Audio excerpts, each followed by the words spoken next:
Bonjour, merci d'être avec nous sur le studio de Tech Fest TV. Je suis très honoré d'accueillir Bertrand Piccard, qui est un de nos grands speakers, immenses speakers. Merci Bertrand d'être venu jusqu'à nous.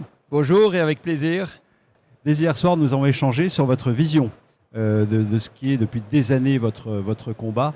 On a parlé d'efficience ensemble et pas de réduction du CO2, ce type d'approche. Mais vous avez une forme de radicalité dans votre combat. Vous dites que...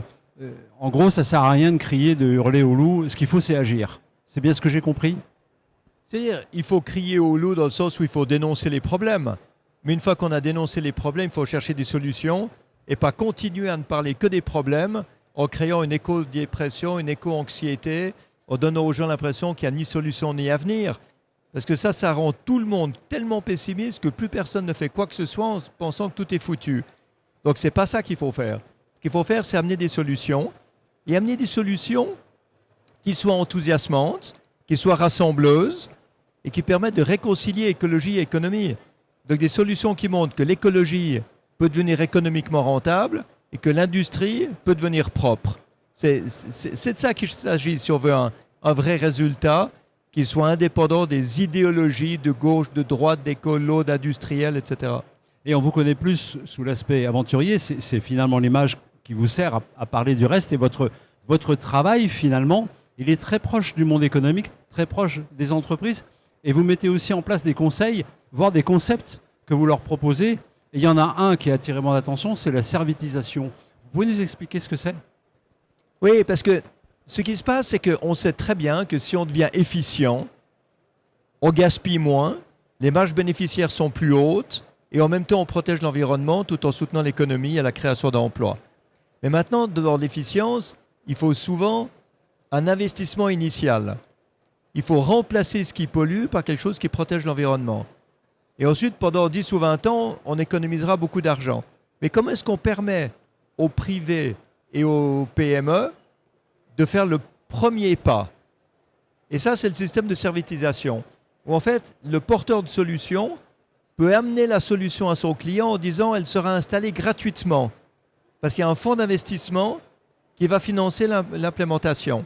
Et ensuite, le client remboursera au fonds d'investissement une partie de ce qu'il aura économisé sur sa note d'énergie, sa note de ressources, sur ses factures, etc. Donc, c'est intéressant pour le monde de la finance, c'est intéressant pour la PME et c'est intéressant pour l'industrie qui va fournir les solutions d'efficience qui permettront d'économiser. Alors on voit que vous avez une approche très active, mais sans doute parce que vous êtes vous-même non pas un chef d'entreprise, on l'a vu, mais vous conduisez des projets majeurs. Vous avez fait un tour du monde en ballon, ensuite vous avez fait un tour du monde en avion solaire, et vous vous apprêtez à faire un tour du monde en avion, en un seul vol, un avion à hydrogène. Alors on connaît les deux précédents projets qui ont fait votre renommée mondiale, et ce dernier projet, il en est où cet avion à hydrogène? Il en est où? L'avion est en construction dans l'usine de Raphaël Dinelli au Sables d'Olonne.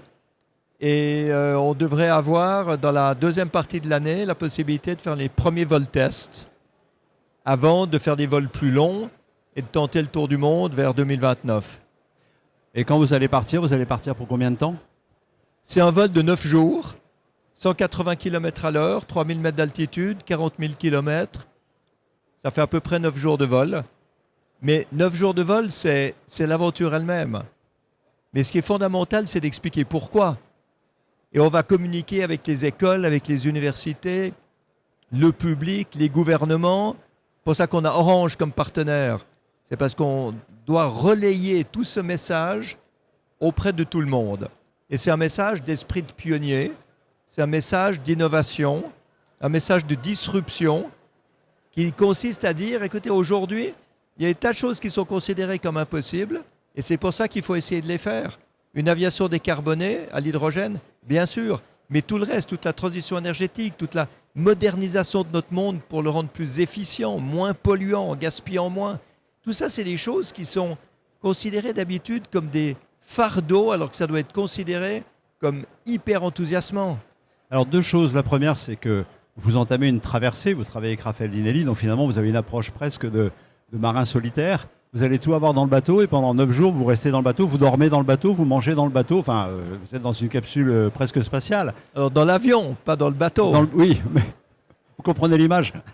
Oui, oui, mais ça, je suis habitué. Le tour du monde en ballon, c'était 20 jours sans escale dans une cabine pressurisée. Donc ça, je dirais, pour moi, c'est la cerise sur le gâteau.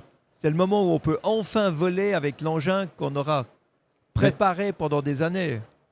Et c'est ce qui vous permet d'avoir une histoire à raconter, à démontrer que c'est vrai. Et vous avez parlé de ce que vous allez faire en termes éducatifs. Pour vous, ça se joue à l'enfance. Il faut éduquer. Il faut apprendre aux enfants à se comporter autrement. Alors, il faut éduquer les enfants, c'est sûr, mais il faut éduquer les adultes. Il faut éduquer ceux qui ont déjà le pouvoir. Les chefs d'entreprise, le monde politique, ils n'ont pas un langage de protection de l'environnement et d'amour de la nature. Ils ont un langage de création d'emplois et de rentabilité. Sinon, ils perdent leur job. Sinon, ils ne sont pas réélus. Donc, il faut vraiment leur donner les moyens de mettre en place des solutions techniques qui, en même temps, protègent l'environnement parce qu'elles sont plus efficientes et en même temps, elles permettent de faire du profit parce qu'elles sont aussi plus efficientes. Donc, en fait, quand on arrête de gaspiller, ça permet des marges bénéficiaires plus hautes. Et aujourd'hui, dans notre monde, c'est le gaspillage qui détruit la planète. C'est pas le fait qu'on se déplace ou qu'on vit ou qu'on a du confort. C'est parce qu'on gaspille. Les 3/4 de l'énergie dans le monde sont gaspillés. La moitié de la nourriture, les 3/4 des ressources naturelles. Tout ça, c'est gaspillé. Donc, c'est colossal au niveau du coût. C'est 4,6 trillions de dollars par année pour l'énergie gaspillée. Donc, on voit bien que quand on parle aux industriels, tout ce qui permet de moderniser, d'être efficient, de décarboner, de protéger l'environnement, c'est à l'avantage de l'économie, de la finance et de l'industrie. Mais il faut le dire, tant qu'on attaque l'industrie en disant l'industrie c'est l'ennemi numéro un, ben on ne va pas s'en faire des alliés pour amener des solutions pour protéger l'environnement. Donc il faut arrêter ce clivage et cette idéologie qui sépare aujourd'hui le monde politique, le monde industriel, la gauche, la droite, l'écologie. On ne peut pas faire ça. Il faut réunir, il faut fédérer avec des solutions qui donnent des avantages à tous. Merci beaucoup Bertrand Piccard. Avec plaisir. Et merci à vous.